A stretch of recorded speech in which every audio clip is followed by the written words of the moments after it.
When I was very young, I used to love watching the original Thomas and Friends series. My dad one day took me to the Beardhouse Railway for the first time, and I saw an actual live steam engine. I think it was Bodmin. First saw my first ever live steam engine, and I just wanted to see more. So I guess that's where it all started, really. And then I just decided I just love trains. I love the technology on them, and they're fascinating and beautiful. My passion for trains came as a very little kid. I think a lot of people's stories can be very similar, but mine came as a very little kid. I didn't grow up around a lot of trains myself. I live in the US, so trains are a bit different here than it is in the rest of the world. I remember like freight trains going by here and there. That's about it. And then I know my parents bought me like the little model railroads, stuff like that, that I would play with. And so that's kind of where it kind of sparked, I would say. But again, didn't really grow up around a lot of trains. It wasn't until maybe a couple of years ago that I actually got into train simulators, because I got a PC that could actually run them. And that's kind of when it kind of reignited my passion for trains. And it's like, oh, this is like, now I can actually really appreciate it. Only time I've ever seen trains is kind of like passing by at a crossing. We don't have a lot of passenger trains on this part of the US where I'm at, so I don't see a lot of those. And then, so I only see them at like train museums, on TV. So kind of like trains have always been kind of that foreign, mysterious thing that you know exists, but you don't know much about. And the great thing about the train simulators is that you can actually learn more about them kind of hands-on in a way without having to go to a museum or, do anything physically. So that's kind of how for me, it worked out. My passion for trains, wow, that's a long story, and it goes way back to my early childhood. Uh, when I used to live in Montreal, Canada, there was a park. It was called Jerry Park. I used to go there with a couple of my friends, and it had a rail line passing right through it. Back then, it was very industrial. Like now, there's a whole stop. There's a whole station there. But back in the day, you can just cross over the fence and you could play in the tracks, which was very dangerous. So Yeah. it was a sense of excitement for us, the fact that we can get in there. And we used to see CP Rail, and CP is Canadian Pacific. If For those that don't know, we used to see CP rail wagons, and we used to climb them and jump on the pole or whatever. And it was so much fun. I could smell the oil, the diesel. It was something that it was just not in our reach, but we made it as part of our adventure. Hmm. And that was so long ago, like where we used to go out, we used to play around, we used to travel, we used to explore everything in the neighborhood. So yeah, that was part of it. And then I moved on from that, and I bought my first toy train set because of that. But I loved every second of it, and my days were unforgettable from there on. That's how I became a train lover. Ever since I was young, I've always been someone that has always enjoyed transport. So planes, trains, buses, because that for me is like, we're going on a holiday, we're going on a trip, we're going somewhere out and fun. And so for me, I've always been that person that's always like the public transport, going on the bus, going on the train. And yeah, I think that's kind of where that's where it really came from. Just the fact that for me, a train ride is a sense of adventure. My passion for trains started at a relatively young age because of my uncle who had a massive model train installation. He wanted to become an engineer, couldn't because of a medical issue. And yeah, he had, I don't know, 2,500 plus trains. It was massive. So, and then the second part of it is in that little town that I grew up in, there was no railroad anywhere close. So my grandma actually lived in Gießen, close to the main rail station, and so the trains were literally going by her house. So that kind of started it from there, and yeah, it just grew from there, really.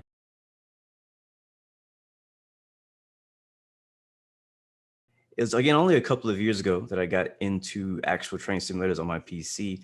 And I think what kind of sparked that was just kind of the availability of it. And then as well as the technology has progressed, I've actually played train simulators before, way back in the past, but they were just never at the quality of a game that I appreciated. For me, I'm a big gamer. Visuals are huge for me. I love stuff that looks pretty, but also works very well and very realistic. I have a flight simulator background, and so I'm very into the details and how the systems work, stuff like that. And so when I heard a train simulator came out, which was actually for me, Train Sim World, because I knew Train Simulator existed, but it was like, Windows only, and it was, you couldn't really, access wasn't there as much as the newer Train Sim. So I got into that and enjoyed it, and I loved to kind of explore into different trains. And yes, I loved learning the intricacies on how they work. What is the railway system like? Like I never knew anything about any of those things, and I was always curious. What's the red light? What's the double yellow or the white? Whatever, you know what I'm saying? Learning the signals, learning how the trains work, the speed limit, stuff like that. It's definitely a different style. And then technology catching up. And having a bit of a prettier picture as well, making it look a bit nicer. For me, I love taking screenshots. I'm a big visual person. So that's kind of, for me, what kind of attracted me back into train simulators was, I guess, the technological advancement in train simulator community by itself. So the very first train simulator I ever had was the original Microsoft train simulator back in 2007. I think I started really using that. And, well, back then I was like 7 years old. So for me, it was just, oh, look, a train on the screen, you press a button and it goes. The Accelerator Express was my favorite on that one. But I guess the first train simulator that I kind of got more kind of hands-on was the Trains 2009, which for me was like, well, the routes were pretty good, but the editor on that also very fun. Build your own routes, build your own railway lines, that kind of stuff. And then when Dovetail Games Train Simulator 2012, I think it was, came out, so I got on the disc somewhere. That was probably the first sim I really sat down and properly learn about train controls, how it all worked, how it all handled. And so, yeah, throughout Train Simulator 2012 to 2018, that was like my main go-to sim. All the routes, everything was really fun. And then Train Sim Worlds kind of just took what I enjoyed already, but completely changed it around. Yeah. Like, instead of, like, you're in a cab, got a few controls to click around. In Train Sim Worlds, it's a proper hands-on, full-on, like, you can now move this lever, you can move this, and that happens. Like, as train simulators develop over the years, it's become so much better. It's the kind of the appeal of driving something that you don't drive in real life, or that you don't have the chance to. And when back in, what was it, 2001, I think, was the Microsoft, and that was really where it started for me, with that very first Microsoft train simulator, which was nowhere near as refined. But I started in a way playing it again because of my uncle, because he, just to show him, that was kind of my gateway into the simulators. I started train and flight pretty much at the same time, and I have to be honest, train sim back then, I tried it, but I was always on arcadey settings and whatnot, because I had really not enough knowledge of what it really was about. So but yeah, it started there, and then it just grew and grew from there. With every iteration that came afterwards, a more advanced rail simulator, I kind of got more and more into the how and why. And then, of course, the interesting part of that was you have all these different railroads, and you have all these different rules with different signaling rules. And, well, you know it yourself, right? The UK has a completely different signaling rule than, let's say, the German main signals, or what we have here in North America with our single head signals. So that was kind of the appeal for me, and getting more and more involved with it.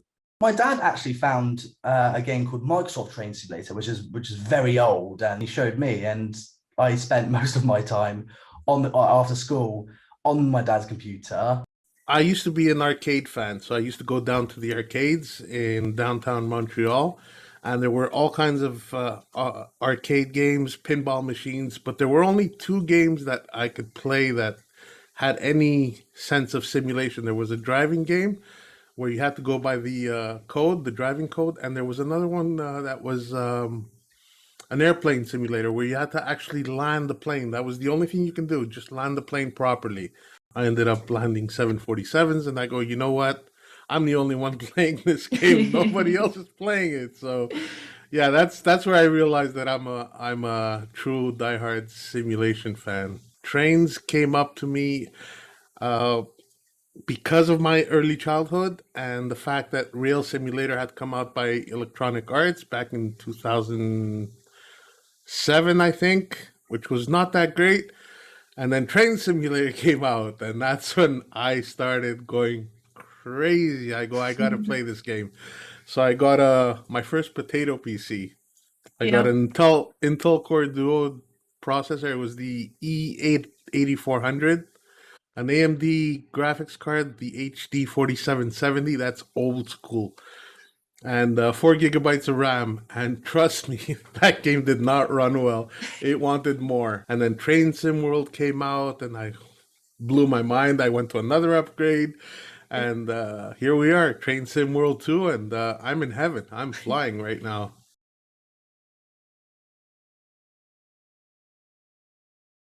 It's something about the simulator because now I've become good at building my own routes and programming each individual loco to go from point A to point B. How it gives you more options to learn how to do like building stuff and programming stuff rather than just driving a train from, I don't know, London to Southampton or somewhere. Like it gives you more options and choices. Yeah. That's what I like about the train simulator. With the train simulations, I think it's a lot of the technical aspect, and of course all the different routes, all the different systems that you can run. I mean, you can within an hour you can go from a North American train over a bullet train, all the way to, well, now the Arosa line, driving in the Swiss Alps, right? So it's amazing. That's what I like about train simulators, and it's a really relaxed game. It's it's relaxing. There's no other way to say it, for the most part, unless you try to run a high-speed train on the tight schedule. But no, I think it's a very relaxing game. I love it for that.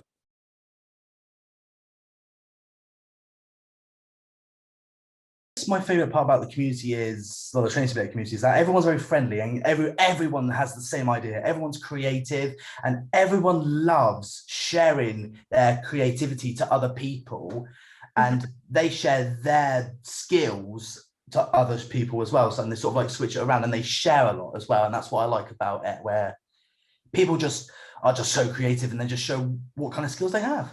It's amazing how, like, not just like, this is not just a guy's thing. Everyone can enjoy. So it doesn't matter how old or how young or what gender you are. Anyone can enjoy this, and that's what I love about it. The support and the conversations that has to be had. I mean, if I ever get stuck with something or I don't quite understand how something works, like you jump on Discord, you jump onto the Facebook group, whatever, you drop a message down and you get help feedback like, oh, try this, try that. And generally they'll give like the workarounds to how this thing works, why that happens. And so with the community, again, the support aspect to it. So I need help, I go ask, someone can help me. That makes my day, kind of thing. And so the support definitely is a big key factor. And even just the general conversations as well. So, for example, I don't do too many US drives in train simulators, but a lot of people do. And some of the stories they may have, like some of the routes they talk about, some of the locos they have. I mean, I don't know what GP38 is, but through train simulator conversation, I've now probably know every little aspects of the diesel locomotive in the US that hauls freight around the CSX routes. And so it's that conversation that you can have that you learn stuff from, you hear stories, you hear new things, and you go out and try it yourself. So definitely the support and the conversations that you can have around it. My favorite thing about the train simulator community is that people are kind of all out to help each other, honestly. When I first, because again, I come from more of a flight sim and other types of games. When I first posted my first train simulator video, which was about 2 years ago from us doing this recording, I got so much really good feedback from the train simulator community. And most of it was just like people helping me out, telling me this is how it actually works. It wasn't like they were coming at me saying, oh, you're so stupid for doing this. Like they came at me like actually helping me. And that's something I really always look forward to in any community, is a community that's kind of welcomes you in, like, all right, this guy is new, and it's okay that he's new. Let's teach him. Let's kind of help build him, help grow him into a better train simulator or a better rail fan, stuff like that. So that's one thing. My favorite thing is just the support that you get from the community. If you have a question, you could just post a question out there, and somebody be like, yeah, this is how you do that, or this is how this works. This is when not to do this. If you have a question about safety systems, there's usually somebody out there that could help you figure out how to work those safety systems, or about steam trains or whatever that may be. The support and the knowledge that I get from the members that share anything you may inquire about, whatever query you have, they're ready to jump on the gun and answer you in the most respectful manner. They welcome people of all ages. Like, you could be a diehard fan from 7 years old all the way up to 80 years old, and they just welcome everybody. It's really cool.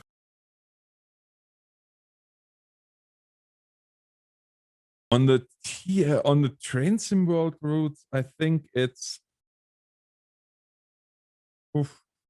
any of the Schnellfahr, like any ICE3 track is pretty much, I don't know, I find myself always coming back to the ICE. It's in my humble opinion, one of the most beautiful trains ever built. And I do like the technical aspect of having those trains go fast. And I'm afraid that's going to change though once the first steamer comes out. That's kind of what I'm waiting for, like so many others I know. And I find myself, I have to be honest with you, lately I find myself spending an insane amount of time on the Arosa. That line, just especially in the winter, going down those steep grades, that seems to be, yeah, the challenge is real. If I had to choose one of them out of the ones I've used, I'd have to say possibly the Riviera line in the 50s, because I'm more into steam engines more than the modern trains. And it's so nice to actually get an idea of what the past trains, how they run and how they used to look, and how like the scenery looked back in the past. And also I just love the sounds, and when you see another steam locomotive pass by, you get the feeling of what it used to be like as a train driver back in the 50s. For train simulator, the route I spent the most time on is the Canadian National or Pacific, one of those is called, and I think it's the AC 4400. It was one of my favorite train simulator add-ons as part of the Train Simulator Pro series. Like for me, of the trains that I've used in Train Simulator, it's like the most realistic one I could find, sound-wise, physics-wise, and the scenarios are a lot of fun. And it's actually really freaking challenging. I fail them all the time, and it's funny that I fail them, but when I fail them, like I'm so upset that I got to do it all over again. And so I think that's why I spend more time doing that one, because I'm like, oh, I got to figure out how the brakes work, how not to have a runaway train going down this super steep mountain. And so for Train Simulator, definitely that one. I would say a close second would be the Steam, the Merchant Clan line. I think it's by Bossman Games. Really love that one. Steam train, my first steam train I ever got into. And for Train Sim World, I would say the TGV LGV duplex for the Marseille to Avignon route is my favorite, and the one I've spent the most time on. I love it. I love the train. I love the route. I love going fast. So that's my favorite for Train Sim World for sure. Without doubt, Great Western Express. The original DLC for the original Train Sim World. I mean, it's the perfect mix of express trains, stopper trains. You got your freights as well. It's a great route from London to Reading. I absolutely adore it, and so it's a route that I drive from time to time, even to this day. Like, we have all these new fantastic routes out, but I always go back to Great Western because it's something about it which is so good. And everyone talks about the HST, how it's the best, how it's the fastest, and all that. For me, it's the Networkers. You can't go wrong with Networker. The 166, great train, absolutely adore it.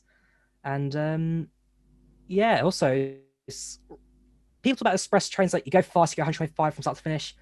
Again, I like the challenge. I like to be able to start and stop, make sure you get the platforms at the right time, the right place. And so that challenge as well to it, which I do get a lot of fun out of.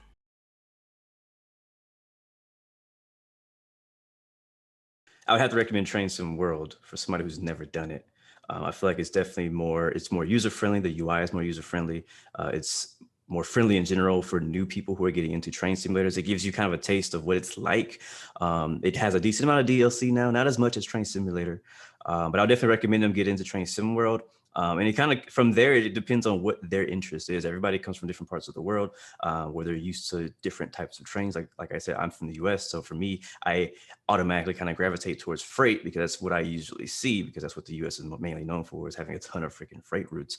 And so for me, I just jumped straight into Sand Patch Grade, did the tutorial, I did all the scenarios, stuff like that. And I really enjoyed that a lot. And then from there, I branched over and did more passenger stuff. But again, if you come from a passenger background where you have more passenger trains, usually it seems like people who get into train simulators for the first time, they want to drive something they're familiar with, that they've seen in real life at least, or you know what I mean? And so like if you're interested in the high-speed train, because there's a high-speed train that rolls through your town all the time, you're probably gonna hop on the ICE. If you're interested in, if you're from London or somewhere that has an underground route, you might hop on the Bakerloo line or something like that. So I would definitely recommend Train Sim World. Always take your time, like, because when you're learning something new, right, you're not going to be good at it straight away. Just give the game a chance, because there's a lot of tutorials in the game to show you what control does which, and it's very what's that word? You can learn a lot of new things